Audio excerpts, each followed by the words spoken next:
Este é o programa Classe Bíblica no Ar da ETAD. Hoje nós vamos estar concluindo o nosso curso História da Igreja, desde o primórdio até a atualidade, estudando a nossa 10ª lição.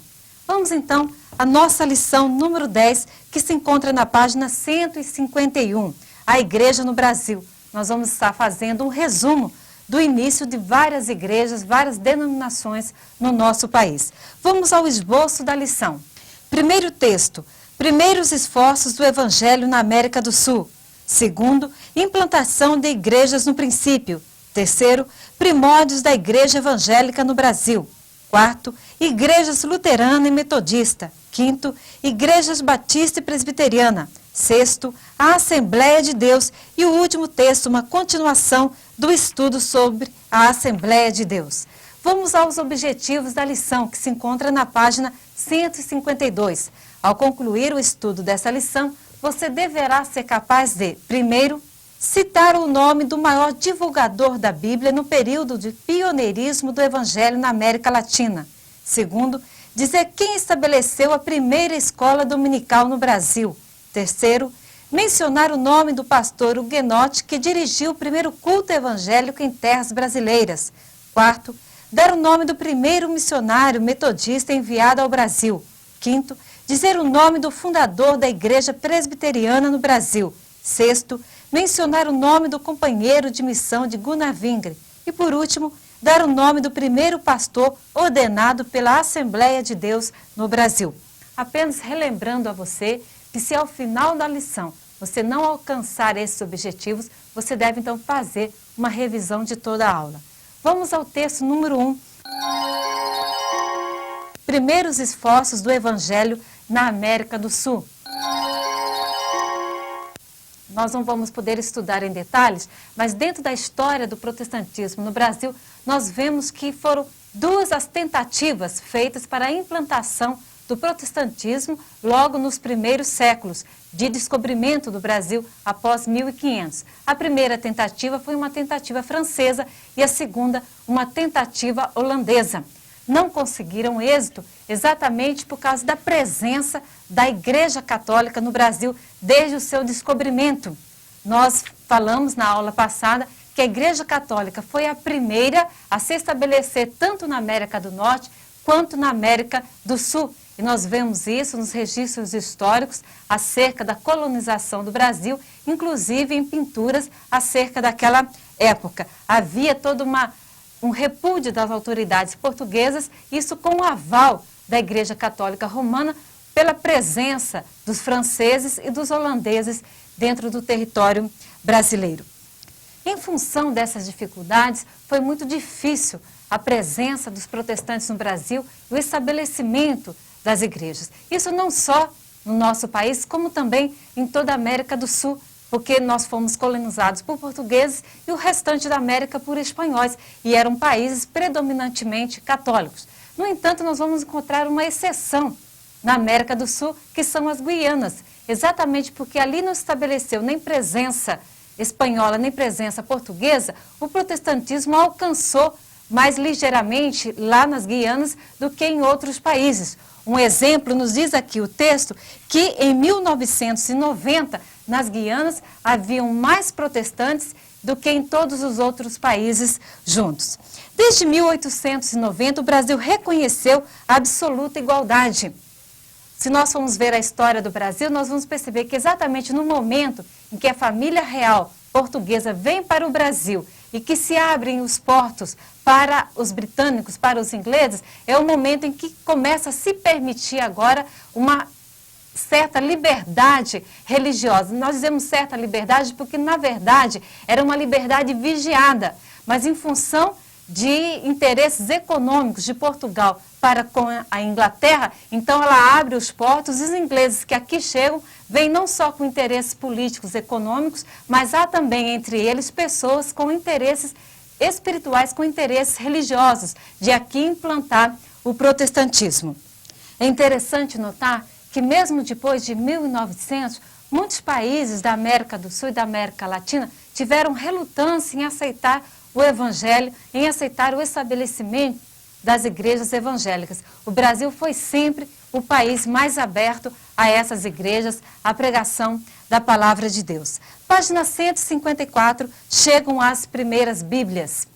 Nós vamos aqui mostrar a importância da sociedade bíblica no desenvolvimento dessas igrejas, no estabelecimento das denominações protestantes. Elas foram a base para o crescimento das igrejas. Nos dizem os historiadores desse período da igreja que primeiro aparecia a Bíblia, depois alguns convertidos e então se estabelecia a igreja. As duas principais sociedades bíblicas que distribuíram Bíblias no Brasil foi a Sociedade Bíblica Americana e a Britânica. Esses comportores, esses distribuidores de Bíblia, eles eram muito perseguidos pela Igreja Católica. E não são poucos os casos de martírio, de pessoas que perderam as suas vidas na distribuição da palavra de Deus. O mais notável de todos eles é James Thompson. Ele foi notável não só pelo trabalho que ele fazia de distribuição, como também pela pregação da palavra de Deus que ele realizava enquanto fazia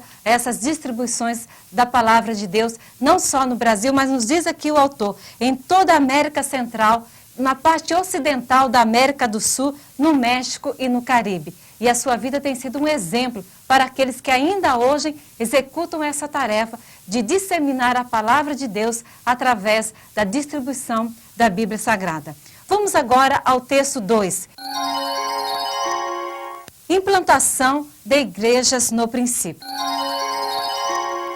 Antes de entrarmos no texto número 2, eu gostaria ainda de ressaltar, em relação ao texto número 1, que nos fala sobre a distribuição da Bíblia Sagrada, que não poderia ser de uma outra maneira a base de desenvolvimento da igreja protestante no Brasil. Porque nós vimos aqui que a leitura da palavra de Deus, o acesso das pessoas à palavra de Deus foi a base da reforma e a base da igreja protestante, da igreja reformada. Em relação ao texto número 2, o autor vai destacar dois principais aspectos da implantação de igrejas no Brasil. Primeiro, a pessoa de um missionário escocês presbiteriano, Robert Carlin, que foi muito importante logo no início da igreja no Brasil, e depois ressalta também a presença da igreja pentecostal. Vamos ver então alguma coisa sobre esse missionário. Ele é conhecido como o apóstolo da Ilha da Madeira, porque ali ele pregou durante muitos anos e distribuiu 3.000 exemplares da Bíblia Sagrada. Expulso agora da Ilha da Madeira, ele vem para o Brasil e ele então começa um trabalho missionário em 1855 e funda a primeira escola dominical em 19 de agosto de 1855 na cidade de Petrópolis. Ele tem então um trabalho desenvolvido não só na área da pregação, mas também na área da educação. Isso vai caracterizar muitas das igrejas e das denominações que se implantaram no Brasil.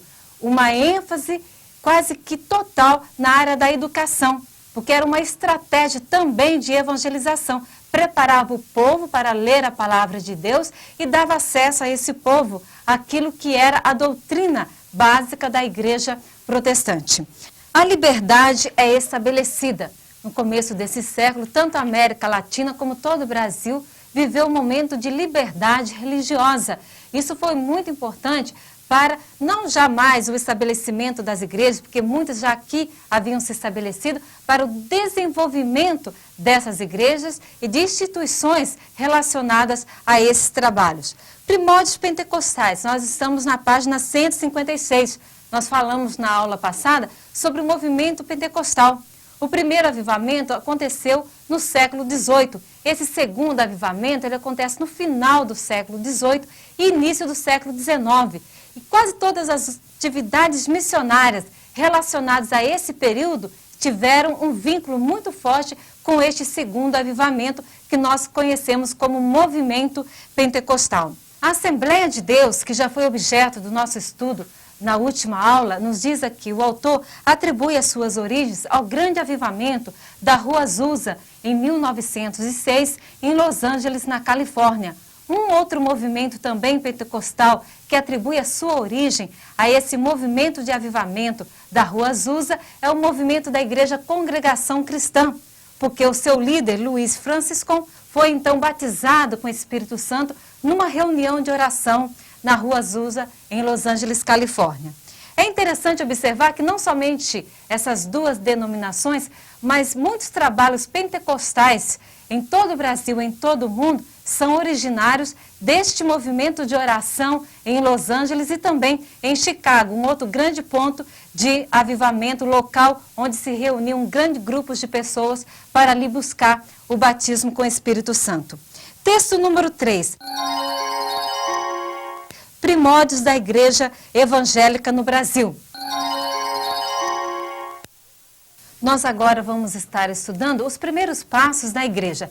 É interessante observar que alguns registros históricos, como por exemplo de José Anchieta, já dizia que em 1550 ele havia tido contato com luteranos, pessoas que professavam uma fé luterana. Ou seja, não havia uma igreja oficial representativa, mas haviam pessoas convertidas ao protestantismo que estavam no Brasil logo nos primeiros anos de descobrimento. Chegada dos huguenotes no Rio de Janeiro. Foram duas as grandes expedições que trouxeram esses franceses ao Rio de Janeiro. No entanto, foi uma operação fracassada, porque logo após alguns anos eles foram expulsos do Brasil. Mas o importante que ficou dessas expedições foi o primeiro culto realizado no Brasil, no dia 10 de março de 1557, onde foi lido o Salmo 27 e verso 4 e foi cantado o Salmo 5. Isso está registrado na história do Brasil, na história do protestantismo no nosso país. Dia 21 de março de 1557, no domingo, foi então celebrado a ceia do Senhor e organizou-se a primeira igreja evangélica no nosso país. Mas, infelizmente, como já dissemos, esse trabalho ele não alcançou êxito pela expulsão dos franceses e também dos holandeses. Vamos ao texto 4. Igrejas luterana e metodista. A igreja luterana, ela se fixou principalmente na região sul do país. Ela chegou por volta de 1800 e durante 65 anos ela foi celebrada em alemão. Na verdade, essa igreja ela estava restrita à colônia de alemães. Não era uma igreja muito aberta ao povo brasileiro. E isso influenciou muito no pouco desenvolvimento na época da igreja luterana. Foi somente quando em 1945, compreendendo a necessidade de se consagrar obreiros nacionais, compreendendo a necessidade de se fazer um trabalho, tendo em vista o povo que aqui estava, é que se formou o primeiro seminário em São Leopoldo, no Rio Grande do Sul, para preparar pastores brasileiros. Uma característica da igreja luterana é, então, o batismo na infância, diferenciada de outras igrejas evangélicas, de outras igrejas protestantes. Os principais sínodos se encontram no Rio Grande do Sul, um outro sínodo em Santa Catarina e Paraná e um terceiro sínodo no Brasil Central.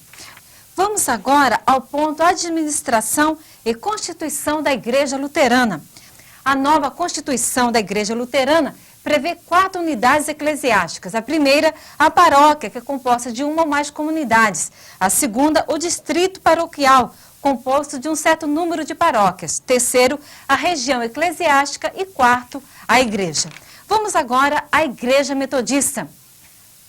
A Igreja Metodista, ela marca o seu início no Brasil em 1835, com a vinda do reverendo Fontaine Pitts. Ele vem ao Brasil para sondar o território e percebe então que algumas igrejas estão avançando e que as pessoas estão sedentas pela palavra de Deus.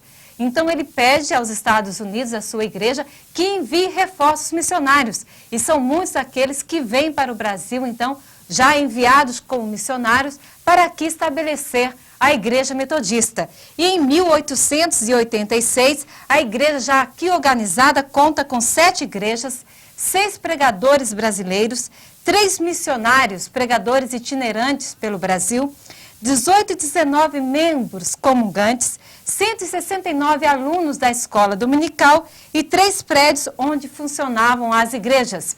A Igreja Metodista ela é então organizada com sua própria Constituição e Estatuto a partir de 1930 no Brasil. E, a partir dessa data, o que se estabelece é um vínculo de cooperação entre a Igreja Metodista no Brasil e a Igreja Metodista nos Estados Unidos. Existe por todo o Brasil, nas principais capitais e cidades, igrejas metodistas. Ela tem desenvolvido um excelente trabalho em todo o país. Vamos ao texto 5. Igrejas Batista e Presbiteriana. A primeira igreja batista, enquanto registro histórico oficial, foi fundada em Santa Bárbara, no estado de São Paulo, a 10 de setembro de 1871, por colonos americanos. Mas exatamente por ela ter essa performance, ela ficou restrita a essa colônia e não conseguiu se desenvolver, alcançando o povo que aqui estava. No entanto, percebendo a necessidade do nosso país, foi então enviada uma carta à Junta Missionária Batista do Sul dos Estados Unidos. E eles enviam missionários ao Brasil para continuar e para dar prosseguimento a esta obra, mas visando principalmente os brasileiros, o povo que aqui estava. E foi então enviado o primeiro casal de missionários, William e Anne Begbie, que chegaram aqui e foram então pioneiros neste trabalho de evangelização do povo brasileiro. Fundação da primeira Igreja Batista Brasileira. A primeira Igreja Batista Brasileira foi organizada na Bahia em 15 de outubro de 1882. Nós dizemos Igreja Batista Brasileira porque ela nasceu exatamente da conversão do povo brasileiro, do trabalho desses missionários em meio ao povo do nosso país. Vamos agora à Igreja Presbiteriana. Em 1859, no dia 12 de agosto, chega no Rio de Janeiro Arrisbel Simonton, enviado pela Junta de Missões Estrangeiras da Igreja Presbiteriana dos Estados Unidos. Ele começa então a pregar a palavra de Deus e também funda uma primeira escola dominical da Igreja Presbiteriana com assistência de 5 crianças. E em 12 de janeiro de 1862, recebeu 2 pessoas por profissão de fé como os primeiros membros da Igreja Presbiteriana em solo brasileiro. Nessa data, Simonton deu por fundada a Igreja Presbiteriana no Brasil. É interessante observar a vida de Simonton.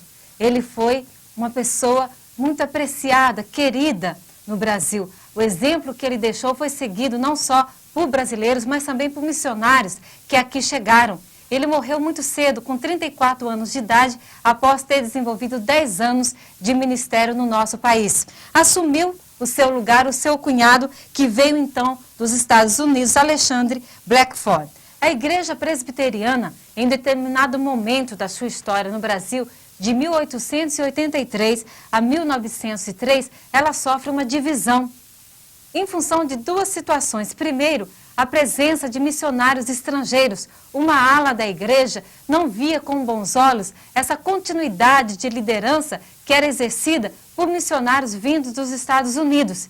E um segundo fator dessa divisão foi a maçonaria. Alguns membros da igreja, inclusive pessoas da liderança da Igreja Presbiteriana, faziam também parte da maçonaria. E isso não era aceito por uma ala da igreja. E a partir desse momento, dessa fase da igreja, ela então se divide e é formada a Igreja Presbiteriana Independente. Vamos ao texto 6, a Assembleia de Deus. Nós vamos estar estudando no texto 6 e no texto 7 como a Igreja Assembleia de Deus se organizou no Brasil e como foram os seus primeiros passos junto dos missionários que aqui chegaram. Acompanhe então na página 164. Começa falando daquilo que nós já mencionamos na lição passada, que provavelmente tenha sido a origem do movimento da Assembleia de Deus, aquele movimento de avivamento que aconteceu na Rua Azusa, em Los Angeles, Califórnia, em 1906. Dentro daquele movimento, vários grupos se espalharam por todo o país. Um desses grupos acabou indo para Chicago. E ali em Chicago, numa reunião de oração, um jovem por nome Gunnar Vring, sueco, teve então uma experiência com o batismo com o Espírito Santo. Ele nasceu em 8 de agosto de 1879. Ele é importante porque é uma das pessoas que vem para o Brasil e a partir dele se organiza a Assembleia de Deus. O encontro com Daniel Berg. Gunnar Ving, ao participar de uma convenção batista, se encontra com um jovem sueco que também havia sido batizado com o Espírito Santo e que sentia no seu coração um forte desejo de realizar a obra do Senhor, de ir para o campo missionário, enfim, de dedicar-se integralmente ao projeto do Reino de Deus. E ali se estabelece uma grande amizade. entre Gunnar Wingre e Daniel Berg. E ao participarem de uma reunião de oração, o Senhor fala a eles que eles deveriam partir para um determinado lugar por nome Pará, através de uma mensagem profética. Só que eles não tinham ideia qual era essa região, aonde estaria este Pará. E eles vão então olhar para o mapa e descobrem que esta é uma região do Brasil. E o Brasil, até aquele momento, era um país desconhecido para muitos e um país também onde se entendia, viviam-se grandes dificuldades os missionários que aqui chegavam. Mas eles agora, impulsionados pelo Espírito Santo, se despedem dos seus amigos e nos diz aqui o texto que com uma pequena ajuda financeira, mas com muitas orações, eles partem então para o Brasil no dia 5 de novembro de 1910, a bordo do navio Clemente, e chegam aqui no Brasil no dia 19 de novembro de 1910, 14 dias depois. Eles desembarcam em Belém, só que eles não têm uma direção para onde ir, e eles sentam-se então numa praça que se tornou conhecida como a Praça da República hoje em Belém, e ali eles fazem juntos a sua primeira oração em território brasileiro. Aconselhados por alguns passageiros com os quais eles viajaram, eles se dirigiram então ao modesto hotel e ali, folheando uma revista, encontraram o endereço de um pastor metodista, Justus Nelson. Esse pastor mostrou a eles uma igreja, a Igreja Batista, que estava sob a liderança do evangelista Raimundo Nobre. Chegando ali, entraram em contato com o evangelista e começaram a congregar naquela Igreja Batista. No mês de maio de 1911, foi dada então uma oportunidade a Gunnar Wingre para que pregasse na igreja e fizesse alguns trabalhos de avivamento, de oração, enfim, de pregação da palavra de Deus junto do grupo que ali estava. Apesar de Gunnar Wingre estar na Igreja Batista, ele não havia se esquecido das suas experiências com o Espírito Santo ainda nos Estados Unidos. E ele começou então a pregar sobre a obra do Espírito Santo. E isso, apesar de agradar a igreja que ali estava, não agradou a liderança, principalmente ao evangelista Raimundo Nobre. E ele diz num determinado momento que todos aqueles que estavam de acordo com a pregação de Gunnar Wingre deveriam sair da igreja e acompanhá-lo.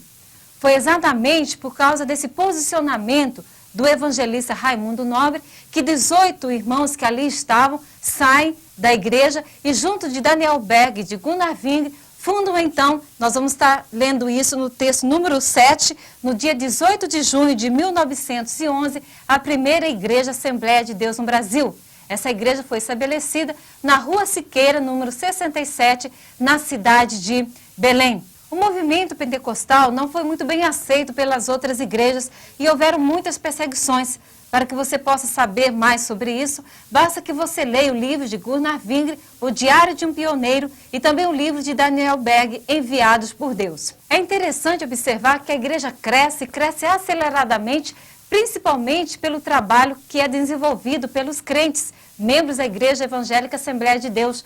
Muitos pastores nacionais são consagrados, missionários são enviados para outras partes do mundo e outros missionários vêm dos Estados Unidos para ajudar a obra que aqui se desenvolvia.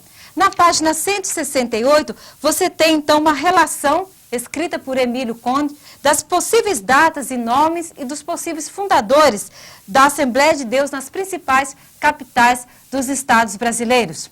Nós chegamos então ao final do nosso curso História da Igreja, dos primórdios até a atualidade. Muitas outras informações que nós aqui não passamos a você, você poderá obter lendo e estudando o seu livro. Que esse curso tenha sido uma bênção para a sua vida e eu aguardo nos próximos cursos da ETAD e que Deus o abençoe.